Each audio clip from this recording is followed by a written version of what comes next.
Welcome to our YouTube channel. Today, we bring you a story full of surprises and hidden angles that few people know about. Don't leave just yet. Just when you think you've figured it all out, there are fascinating and meaningful details waiting for you at the end of the video. Let's explore together and uncover the special message this video has for you. Are you ready? Let's get started. Hello, my friends. Before we dive into today's story, let me take a moment to introduce you to something truly extraordinary. Have you ever felt captivated by the rich and complex histories that shape the Americas? Have you ever wondered about the indigenous cultures that have withstood centuries of trials and tribulations, leaving behind legacies that we are still uncovering today? From the legendary civilizations of the Maya, Inca, and Aztec to lesser-known, but equally fascinating stories of indigenous resistance, colonial strife, and the battle for independence. Lam's story takes you on a journey through time that is nothing short of remarkable. Trust me, this is a treasure trove of historical insight you won't want to miss. Go ahead and check it out. Now let's turn our attention to one of the most remarkable civilizations of North America, the Iroquois Confederacy, a name that echoes through the corridors of history, invoking images of wisdom, unity, and the fierce, unbreakable spirit of a people determined to thrive. Known to themselves as the Haudenosaunee, meaning people of the Longhouse, the Iroquois Confederacy was more than just a coalition of tribes. It was a beacon of democratic principles, centuries before such ideals would influence Western thought. Their longhouses, vast structures made from wood and bark, were not just physical dwellings but potent symbols of their way of life. Within these longhouses, multiple families lived together, each individual contributing to the welfare of the group, embodying the strength that comes from unity. This confederacy, comprised of 6 powerful nations, Mohawk, Oneida, Onondaga, Cayuga, Seneca, and later the Tuscarora, was a true marvel of governance. It was a coalition born out of a vision of peace, a vision that sought to replace war with dialogue, chaos with order. Its origins trace back to centuries before European contact, shrouded in the mists of time, but immortalized in the stories passed down through generations. Legend tells us of the Great Peacemaker, a mysterious figure sent by the Creator with a divine mission to end the cycle of war and bloodshed that had plagued the Iroquois nations. Alongside his ally, Hiawatha, the peacemaker traveled from nation to nation, speaking words of peace and unity. It was not an easy task. Resentment and mistrust ran deep between the tribes, and violence had become a way of life. Yet, the peacemaker's wisdom prevailed. Slowly, the warring tribes laid down their arms, and instead of enemies, they became brothers. This alliance was sealed under the towering branches of the Great Tree of Peace, and beneath its shade, the foundation of the Iroquois Confederacy was laid. Their system of governance was a model of sophisticated diplomacy and egalitarianism. Each nation retained its own autonomy, yet they worked together in a confederacy where decisions were made through consensus, with the well-being of the whole as the guiding principle. Their council meetings took place at the sacred Onondaga site, where the council fire burned, a symbol of unity and continuity. Here, the 50 chiefs or sachems gathered to deliberate on matters of war, peace, and law, seeking not the will of the majority, but the unity of the whole. It was a system rooted in respect for individual voices, a balance of power that ensured no one nation would dominate the others. The Haudenosaunee were not only warriors and diplomats, but also skilled agriculturalists and traders. Their mastery of the land was evident in their cultivation of the 3 sisters, corn, beans, and squash, a trio of crops that provided not just sustenance, but also a harmonious balance in the ecosystem. Their longhouses, stretching as long as 100 feet, housed extended families, fostering close-knit communities that thrived on cooperation and shared resources. The very structure of the longhouse reflected the structure of their society, strong, interconnected, and built to endure. Yet, their story is not one without tragedy. The arrival of European colonists in the 17th century brought with it disease, disruption, and war. The balance that the Haudenosaunee had worked so hard to achieve was threatened by the forces of colonization. The fur trade, once a source of prosperity, became a source of conflict as the Dutch, French, and English sought to control the lucrative exchange of pelts. The Beaver Wars, a series of bloody conflicts fought in the mid-17th century, tested the strength of the Confederacy as they struggled to maintain their sovereignty amid the growing pressures from European powers. Despite the challenges, the Iroquois Confederacy remained resilient. They navigated the treacherous waters of colonial diplomacy with skill and cunning, often playing European powers against one another to preserve their lands and way of life. During the American Revolution, the Haudenosaunee faced a heartbreaking decision: to remain neutral or to side with one of the warring factions. Ultimately, the Confederacy was split, with some nations siding with the British and others with the American colonists. This division led to devastating consequences, as villages were destroyed and thousands of Iroquois were forced to flee their homelands. Yet, even in the face of such adversity, the Haudenosaunee endured.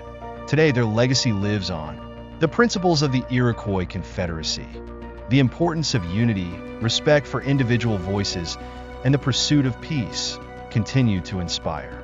Their system of governance has been recognized as one of the world's oldest participatory democracies and has influenced the development of the United States Constitution.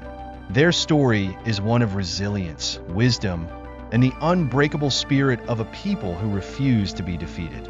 As we reflect on the history of the Iroquois Confederacy, let us not forget the lessons they have taught us.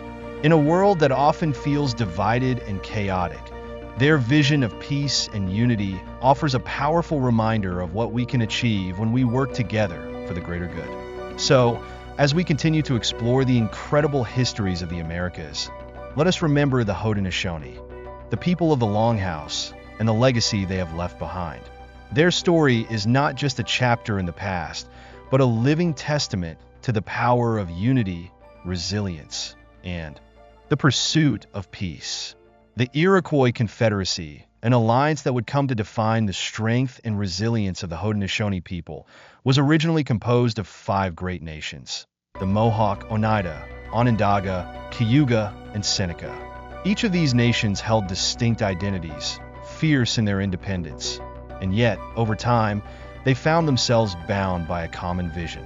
Later, the Tuscarora, driven northward by conflict, would seek refuge among these mighty nations, officially joining the Confederacy in the early 18th century, swelling the ranks of what became known as the Six Nations. At the heart of this unification was a document of monumental importance: the Great Law of Peace, Gainashagawa. More than just a treaty, it was a constitution that established a framework for collective governance, emphasizing peace, equity, and the sacred trust of leadership.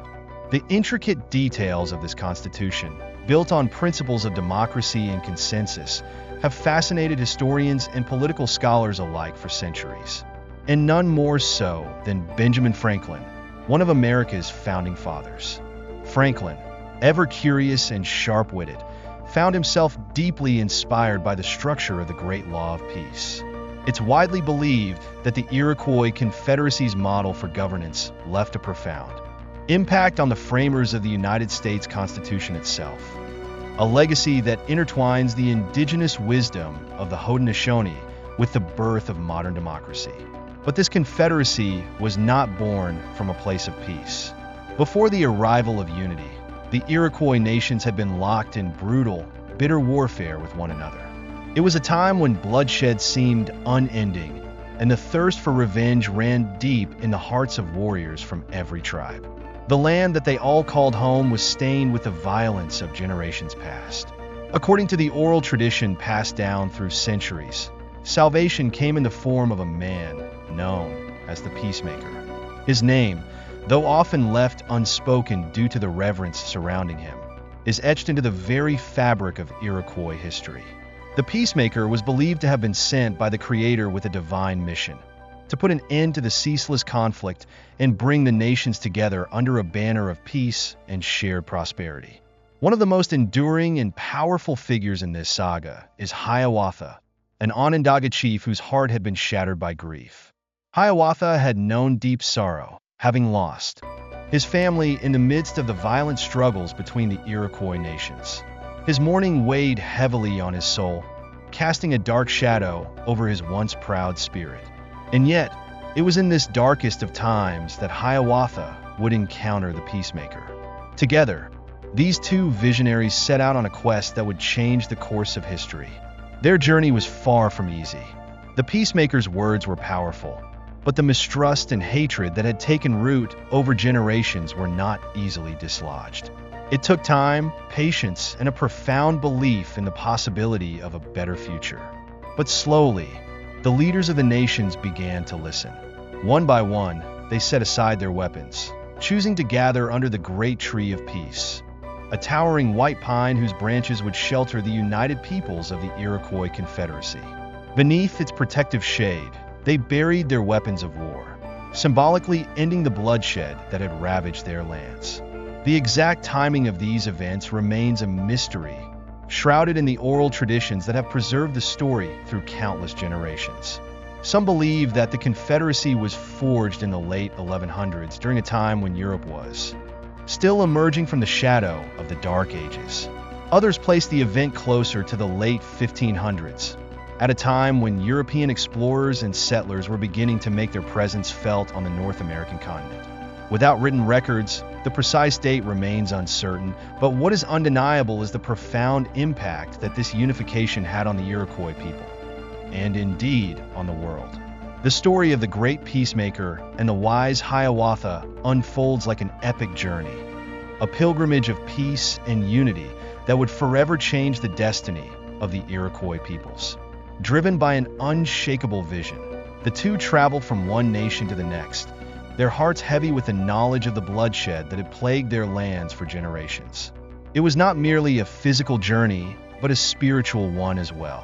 As they moved across the vast forests, rivers, and valleys, the peacemaker's message began to take root in the hearts of the people. It was a message that had never been heard before, a message that challenged the very foundation of what it meant to be a warrior, a leader, and a nation. When the peacemaker and Hiawatha arrived at each nation, they were greeted with a mix of curiosity, skepticism, and fear. These were proud peoples, each with their own customs, beliefs, and grievances. The idea of laying down their weapons after years of conflict seemed almost impossible to imagine. But the peacemaker was no ordinary man. His voice carried the weight of the Creator's will, and his words had the power to heal even the deepest wounds. He spoke of a vision, a great law of peace that could bring an end to the endless cycle of war. He spoke of a future where the nations could stand together, strong and united, rather than apart and weakened by division. In time, a great council meeting was called. Chiefs, warriors, and elders from the 5 nations gathered in one place, a rare and monumental event in itself. The air was thick with anticipation, and every word spoken echoed with significance. Hiawatha, the ever-faithful companion of the peacemaker, stood before the assembled leaders. His voice, though once filled with sorrow, now carried the strength of conviction. He presented the great law of peace, a powerful and groundbreaking idea that would come to be known as the Iroquois Constitution. This great law was more than just a set of rules. It was a framework for a new way of life. It called for the unification of the 5 nations into what would become the Iroquois Confederacy, a league of nations bound by common purpose and shared responsibility. Each nation would maintain its own leadership, its own identity, but they would come together to address matters of common concern. These decisions would not be made through the clash of swords, but through the wisdom of council, a grand council of chiefs, where each voice would be heard, and where decisions would be reached through consensus, not violence. The creation of the Grand Council was revolutionary. Unlike the hierarchical systems of governance that dominated Europe at the time, the Iroquois Confederacy embraced the idea that peace and consensus should be at the heart of decision-making. This was a system built on trust, respect, and the belief that the welfare of the whole should always take precedence over the desires of the individual. It was a model of governance that would later inspire thinkers like Benjamin Franklin and shape the foundations of the United States Constitution. Thank you for taking the time to watch today's video. If you found this story interesting and meaningful, don't forget to hit like, subscribe to the channel, and turn on the notification bell so you won't miss any exciting content coming up. Leave a comment to share your thoughts. We're eager to hear from you. See you in the upcoming videos with more unique and meaningful stories. Stay with us